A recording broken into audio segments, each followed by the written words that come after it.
სახელითა მამისათა და ძისათა და წმინდისა სულისათა დღეს წავიკითხეთ სახარება მათე მახარებლის სადაც მაცხოვარი ამბობს იგავს და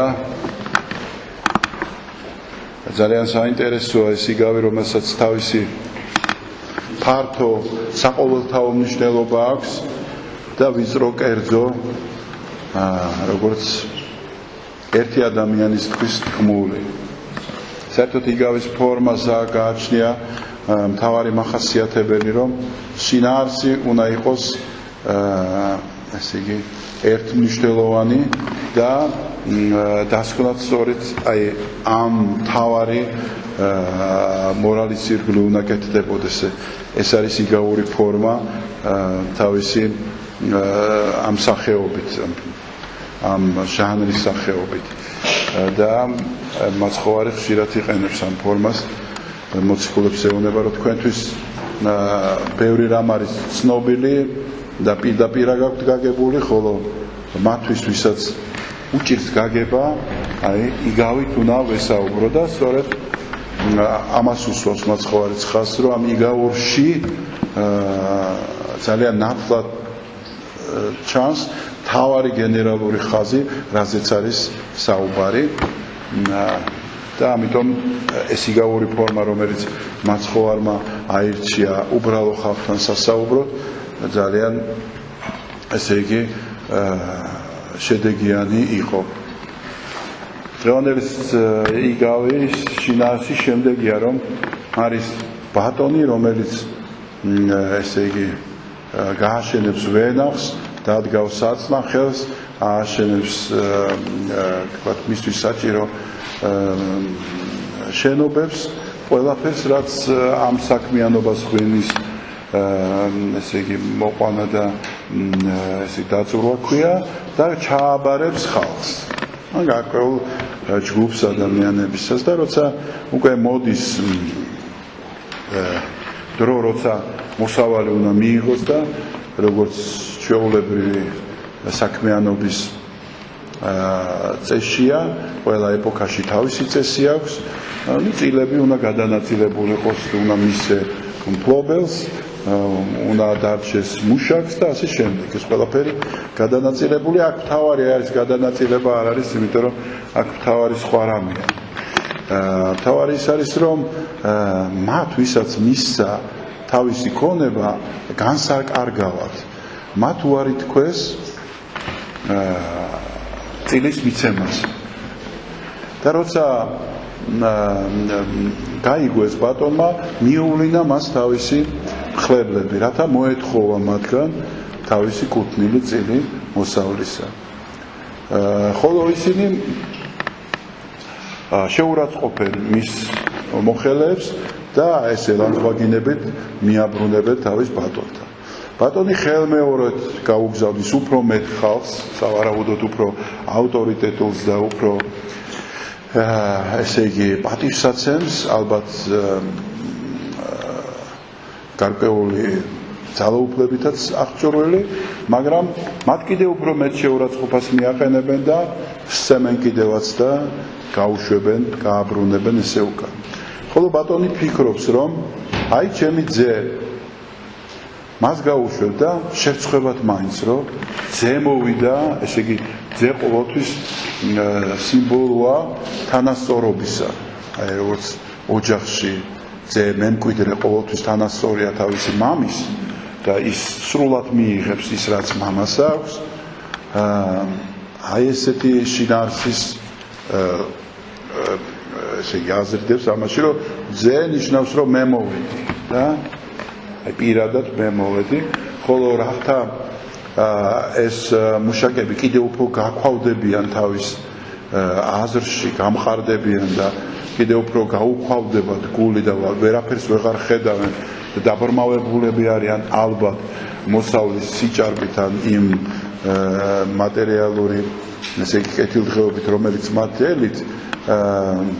იფიქრებენ, რომ მოდი ეს არის მემკვიდრე, ავიღოთ მოუკლათ და საერთოდ ჩვენ დაგვჭირდება ეს მამული. და ეკითხება მოციქულებს და ესეც გააკეთებენ, გაიყვანენ ვენახის გარეთ და იქ მოკლავენ. ამაზე შემდეგ ვილაპარაკეთ, რატო თქვა ესე მაცხოვარმა და ეკითხება როგორ უნდა მოიმოქმედოს ამ შემთხვევაში ბატონმა. მოციქულები პასუხებენ, რომ ალბათ დასჯის მკაცრად და წაართმევს მათ ამ ვენახს და მისცემს სხვას. და შემდეგ მაცხოვარი ამბობს, ლოდი რომ არ აღმოგიკითხავთა, ლოდი რომელ შეურაცხეს მაშენებელთა ესე იქნა თავკიდეთა, უფლისა მიერ იყო ესე და არ საკვირველს წინაშე თვალთა ჩვენთა. ეს სიტყვები, რომელიც მიუთითებდა, ძველი აღთქმისეული სიტყვები, რომელიც მიუთითებს ძველ აღთქმაში აი ამ გამოჩინებულ ლოდს, ქვაკუთხედ ლოდს, რომელიც სიმბოლურად მაცხოვარს განასახიერებს, რომელსაც მაშენებლები, ესე იგი, იწუნებენ და ამ დროს ეს ლოდი აღმოჩნდება ქვაკუთხედი, რომელსაც დაეყრდნობა მთელი ეს შენობა. და ეს წინასახია სწორედ მაცხოვრისა, ძველ აღთქმაში ხედვა მაცხოვრისა. აი ესეთი სიმბოლური ენით და მაცხოვარი ამასკენ მიუთითებს, რომ აი ეს ლოდი, რომელიც შეურაცხეს მაშენებელთა, ის იქმნა სწორედ თავკიდეთა. სხვაგან ამბობს ამ ლოდზე, რომ ვისაც ეს ლოდი დაეცემა, გაჭყლიტავს და ვინც ამ ლოდზე დაეცემა, ის კიდე დაიმტვრევა. ანუ ეს ლოდია ის მთავარი, რის ირგვლივათაც შემდეგ შენდება სამყარო. აი ვთქვით, რომ ფართო გაგება აქვს ამას და ეს გარკვეულწილად მაცხოვრის არა მარტო იგავი იყო, არამედ ეს იყო წინასწარმეტყველება. ხო? წინასწარმეტყველება ისრაელზე, რომ ისრაელს მიეცა ჭეშმარიტი ღმერთი და ცოდნა ჭეშმარიტი ღმერთის. და თუ ნახავთ ძველ აღთქმას, ჩვენ ნახავთ ისრაელი როგორ გაურბის ამ ჭეშმარიტებაში ცხოვრებას და მყოფობას. მთელი ძველი აღთქმა არის გაქცევა ჭეშმარიტი ღმერთისგან და კერპის შექმნა. ანუ რთული ცხოვრების წესისგან გამარტივება და მარტივი რაღაცა მიწიერი მხოლოდ და მხოლოდ შემოფარგლული ამ ქვეყნიური, ესე იგი, ცხოვრების წესით. და მთელი ძველი აღთქმა არის სწორედ ღმერთის მცდელობა ამ ხალხის შემოbrunებისა, რომ ყველაფერს აკეთებს ღმერთი, რომ მოაქციოს და მოაბრუნეს ეს ერთიერი, რომელიც ღმერთმა ეთშია მხოლოდ იმისთვის, რომ იქ გაჩენილიყო ღვთისმშობელი ქალი, რომელსაც შეძლებოდა მაცხოვრის ტვირთვა, ან განკაცება, სწორედ ის ჭურჭელი უნდა დაბადებულიყო, რომელიც მართლაც დაიბადა, რომელმაც უთხრა მთავარ ანგელოზ გაბრიელს, რომ აჰა მხევალი შენი იყავ ნებისაებ შენისა. მოკლედ, აი მთელი კაცობრიობის ისტორია ის ძველი აღთქმისეული, რომ აბრაამი გამოარჩია ღმერთმა, წამოიყვანა ამ ქვეყანაში აღთქმულ მიწაში და მისცა მას ხალხი გაამრავლა, სწორედ იმიტომ,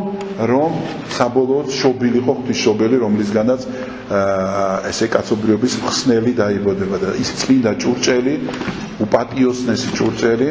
რომლისგანაც სათნო იყოფდა ღმერთი, რათა გაჩენილიყო, ანუ თვითონ ინებებდა ამ სიწმინდეში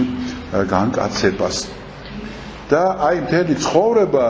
ისრაელის ერის არის სწორედ აი გააქცევა ამ აღთქმისგან, რომ ეს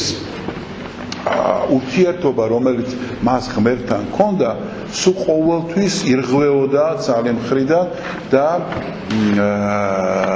ცდილობდნენ აი ეს უდიდესი პასუხისგებლობა, რაც აღთქმა საერთოდ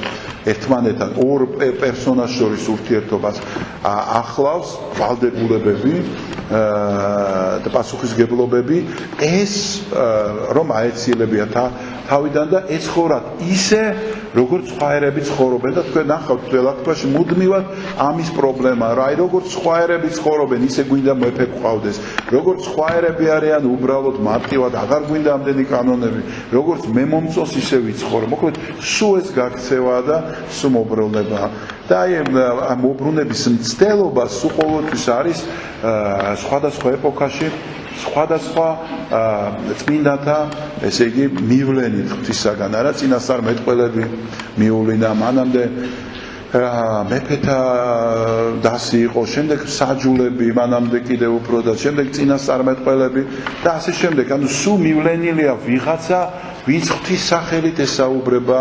ამ ერს და მოაქცევს ჭეშმარიტებისკენ.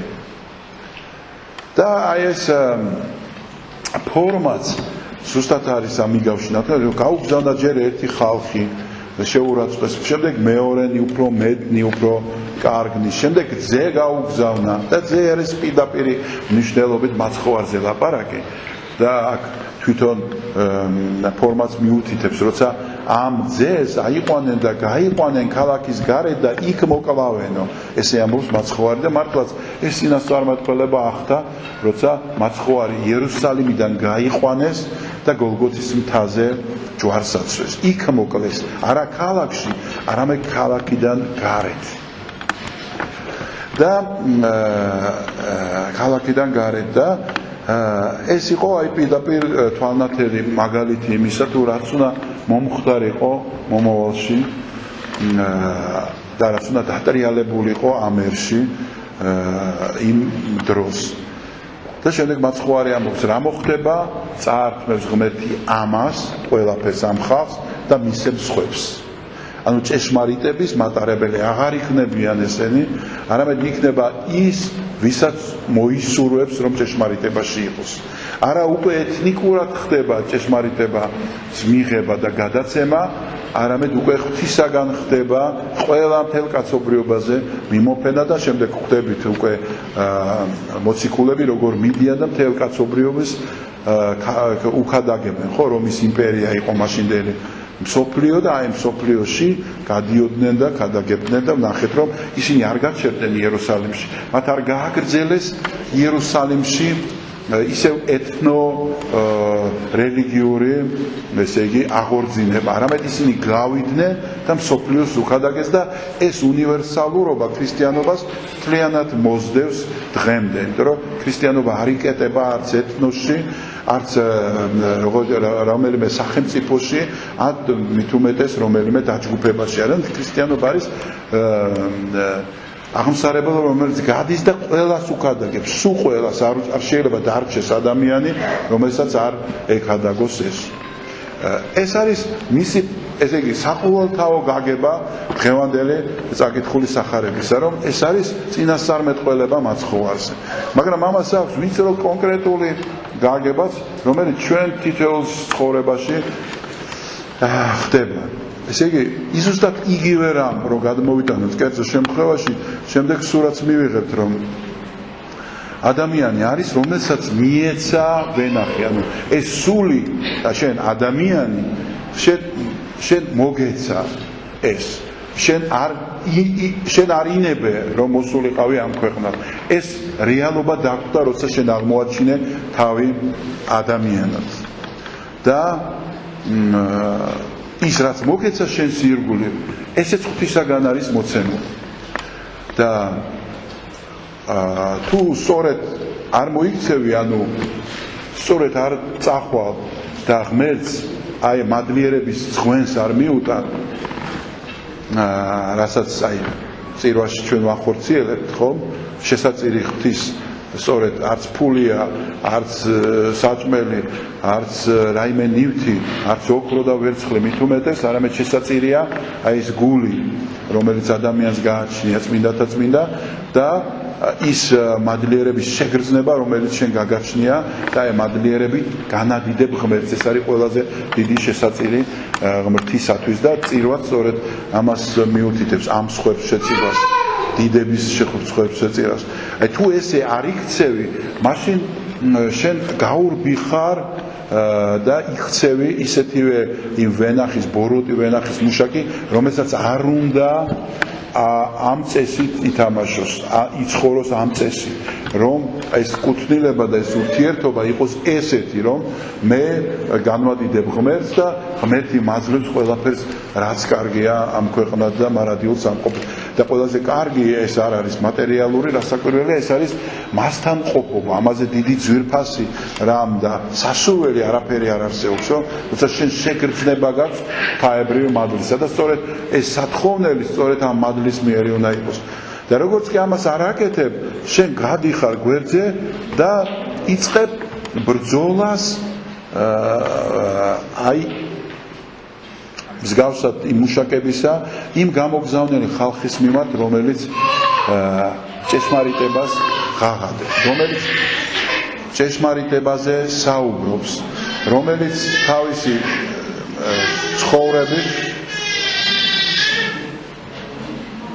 რომელიც თავისი ცხოვრებით შენ გამხელს ესე არის დღეს ეკლესიაში ხედავთ რომ ეკლესია მიდის თავის გზის რომელიც თვითონ აჩვენებს რა არის სიწმინდე და არის ხალხი რომელსაც არ უნდა ამის მიღება და იწყებს ბრძოლას მის წინააღმდეგ და ესე არის ადამიანი იწყებს მე ბრძოლას და კიდევ უფრო უხეშდები ამ ბრძოლაში და საბოლოოდ შენ შეიძლება არათუ ვინმე სასულიერო პირი ან ეკლესიური რაღაც წესი უარყო და არ მოგეწონოს არამედ შემდეგ ჭეშმარიტებას დაუწყებ ბრძოლას შენ არ მოგეწონდება თვითონ ქრისტე მართლაც ესია ჩვენ ვხედავთ ბოლო საუკუნეების მსოფლიო ისტორიაში როგორ ჯიქდება ადამიანი ჭეშმარიტების წინააღმდეგ და როგორ მოიძულებს ის თვითონ ქრისტესაც კი ფილოსოფოსებიც მოაზროვნე ხალხიც ყოფილან ესეთები რომლებსაც უბრალოდ სძულდათ ქრისტე თავისი ამ მშვიდობიანი და ესეთი უბრძოლველი ღვთაებრივი ესე იგი მოქმედებისა და არ უნდათ ესეთი ჭეშმარიტება მათ უნდათ ძლიერი ლიდერი რომელიც დაამყარებდა თავის წესრიგს ძალის გამოყენებით და არა რაღაცა შეგონებით და თავგანწირვით რომლითაც ქრისტე მოვიდა სამყაროში რომლითაც ის იწყებს ხალხთან ურთიერთობას ქვევიდან ზევით იწყებს მათ ხო არის ყოველთვის ქვევით დგას და ქვევიდან გელაპარაკებად და არა ზევიდან არასდროს და ამით ადამიანების ესე იგი პატივისცემისკენ მიუთითებს ასე რომ აი დღევანდელი სახარება ეს ორი ნაწილი თუმცა შინაარსით ერთის მქონე არის სწორედ კერძო და ფართო მასშტაბებზე საუბარი და შეიძლება ამ კერძოში ჩვენც აღმოჩნდეთ თუ ჩვენ ყოველდღიურად სწორედ ვერ დავინახეთ ჩვენი თავი, ვერ შევაფასეთ კრიტიკულად ჩვენი თავი, ვერ მივაგეთ სათანადო დიდება ღმერთს და ვერ მიუტანეთ მოსატანი ის რაც ღმერთმა მოგვცა ჩვენ ჩაგვაბარა და ეს ყველაფერი არის დასაბრუნებელი. დღეს არის ერთ-ერთი ყველაზე თვალსაჩინო მართლმადიდებელი მოღვაწის მაქსიმე აღსარებელის ხსენების დღე, მისი ღვაწლი არის განუზომელი ჩვენს ეკლესიაში, მისი აზროვნება, მისი მოღვაწეობა, მისი სიტყვა, კალამი, მისი ნაშრომები მართლაც იყო ძალიან ეტაპობრივი გვიანი, უკვე მოგვიანი ოქროს ხანის ბოლო ერთ-ერთი ბოლო წარმომადგენელია მაქსიმე აღსარებელი, რომელიც დასაჯეს ბიზანტიის იმპერატორმა და მოაჭრეს ხელი, მოკვეთეს ენა და განმოასახლეს საქართველოში, სადაც ცაგერის მიდამოებში მონასტერიც და ეხლაც აღმოაჩინეს მისი საფლავი თავის მოწაფეებთან ერთად. ის იყო შეუპოვარი ადამიანი, რომელმაც თანამებრძოლებთან ერთად სოფრონი იერუსალიმის პატრიარქთან უცნობილესი და უმნიშვნელოვანესი ადამიანი ეკლესიის ისტორიაში და მარტინიუსი ეს არის რომის პაპი რომელთან ერთადაც მაქსიმე აღსარებელი იბრძოდა ჭეშმარიტებისთვის ეს არის აზრი იმის წინააღმდეგ რომ ქრისტეში იყო ერთი ნება და ერთი მოქმედება და მაქსიმე სწორედ ამბობდა რომ ორი მოქმედება, ორი ბუნება, ორი ნება და ორი მოქმედება და ამის წინააღმდეგ იმპერატორი გამოდიოდა რომელსაც უნდოდა მონოფიზიტების შემოერთება იმპერიისთვის მას იმპერიული პოლიტიკური მიზნები ჰქონდა და ამისათვის დოგმატების მცირეცვლილებას და კომპრომისებზე წასვლას ესე იგი ლამობდა რომ როგორმე იმპერია ისევ დაებრუნებია თავის მასშტაბურ